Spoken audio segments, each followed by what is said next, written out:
bem-vindos ao nosso podcast. Hoje vamos falar sobre um tema muito importante, ciência e racismo. Muita gente acha que a ciência é justa, mas ela foi usada ao longo da história para justificar diversas desigualdades. E entender isso justamente é muito importante para a gente poder construir uma justiça mais igualitária e que represente a todos nós. E sobre o epistemicídio, vocês sabem o que é isso e como está relacionado à nossa temática? Esse termo é muito importante porque ele foi criado para justificar e explicar o apagamento dos conhecimentos dos povos africanos, afro-brasileiros e até indígenas mesmo, que foram desvalorizados ao longo de toda a nossa história, sendo que foi muito essencial todos os conhecimentos dele de agricultura, medicina, cultura, enfim. Até é muito interessante a gente ver que mesmo com toda essa iniciativa para tentar apagar esses povos, a gente tem hoje em dia muito presente um pouco dessa cultura perto da gente, tanto as ervas medicinais, que muitas pessoas usam para tentar se curar de alguma coisa, ou até mesmo a cultura dentro das escolas, né? Sim, é importante trazer mais representatividade para dentro das escolas e todo o nosso ambiente. Sim, até como professores negros e pessoas que sabem dessas histórias e que, enfim... Exato, até porque a nossa língua mesmo foi constituída por diversas palavras de origem indígena, por exemplo, como alguns nomes, tipo Janaína, enfim. Sim. Fefe, você pode explicar pra gente por que é importante discutir esse tema?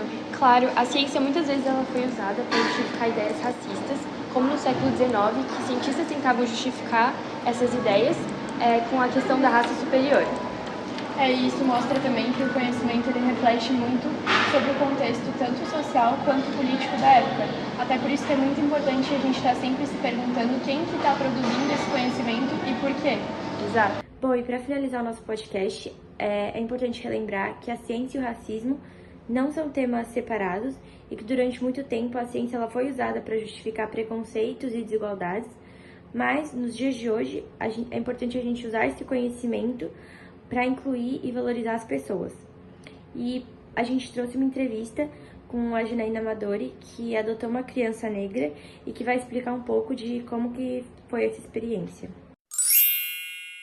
Oi, tudo bem? Eu me chamo Janaína e sou mãe do Emanuel. Então, quando a gente decidiu adotar uma criança negra vinda da África, tiveram diversas reações das pessoas.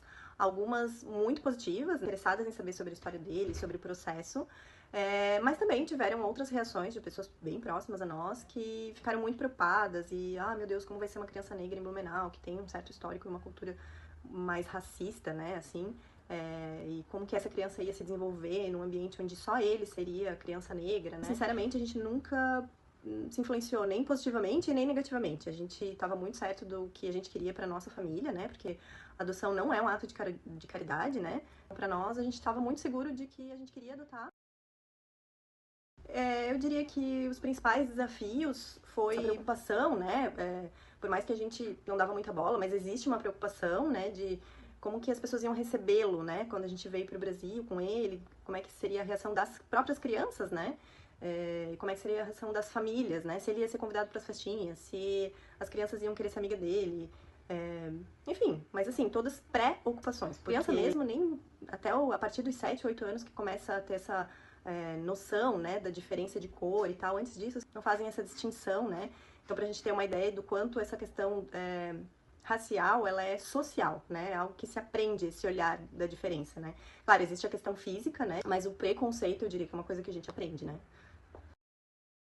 E eu acredito que, sim, talvez o conhecimento científico sobre a história da humanidade, né? Sobre a evolução do ser humano, né? Todo Homo sapiens, ele vem de uma mesma origem, né?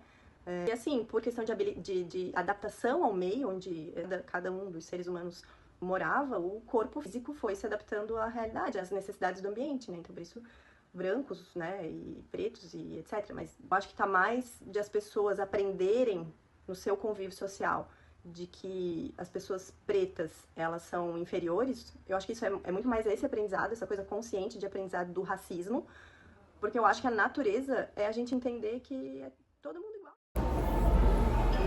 Gente, foi um prazer estar com vocês aqui hoje. Muito obrigada pela conversa e a gente se vê no próximo episódio. Tchau.